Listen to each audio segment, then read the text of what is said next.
അതീവ സങ്കടകരമായ ഒരു വാർത്തയാണ് ഇപ്പോൾ VSന്റെ അവിയോഗ വാർത്ത നമ്മളിൽ ഉണ്ടാക്കുന്നത്. നമ്മുടെയൊക്കെ കാലഘട്ടത്തിൽ ജീവിച്ച ശക്തനായ കമ്മ്യൂണിസ്റ്റ് നേതാവായിരുന്നല്ലോ അദ്ദേഹം. വളരെ താഴെത്തട്ടിൽ നിന്നും പ്രവർത്തനം തുടങ്ങി പാർട്ടിയുടെ ഉന്നത സ്ഥാനങ്ങളിലെത്തി. അതുപോലെ തന്നെ മുഖ്യമന്ത്രി എന്നുള്ള പദവി വരെ അദ്ദേഹം ഉയർന്നു. കൈകാര്യം ചെയ്ത മേഖലകളിലൊക്കെ തൻ്റെ ആദർശത്തെ മുറുകെ പിടിച്ചുകൊണ്ട് തന്നെയാണ് അദ്ദേഹത്തിൻ്റെ ഓരോ പ്രവർത്തനത്തെയും നമുക്ക് കാണുവാൻ സാധിക്കുന്നത്. നേരത്തെ പ്രതിപക്ഷ നേതാവ് എന്നുള്ള നിലക്കും അദ്ദേഹത്തിൻ്റെ പിന്നെ പ്രവർത്തനങ്ങളൊക്കെ നമ്മൾ കണ്ടതാണ്. അതിനുശേഷം കേരളത്തിൻ്റെ മുഖ്യമന്ത്രിയായി.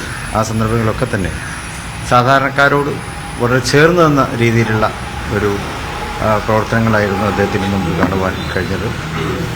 രാഷ്ട്രീയമായി നമുക്ക് എതിർപ്പുണ്ടായിരിക്കാം, പക്ഷേ അതേ അവസരത്തിൽ ഒരു കമ്മ്യൂണിസ്റ്റുകാരൻ എന്ന നിലക്ക് അദ്ദേഹം ഏറെ ആദരങ്ങൾ നേടിയെടുത്ത ഒരു വ്യക്തിത്വമായിരുന്നു. ഇന്നത്തെ കാലഘട്ടത്തിൽ നമുക്ക് പരിചിതമല്ലാത്ത ഒരു കമ്മ്യൂണിസ്റ്റുകാരൻ എന്ന രീതിയിൽ തന്നെയാണ് അദ്ദേഹത്തെ നമുക്ക് വിലയിരുത്തുവാൻ സാധിക്കുന്നത്.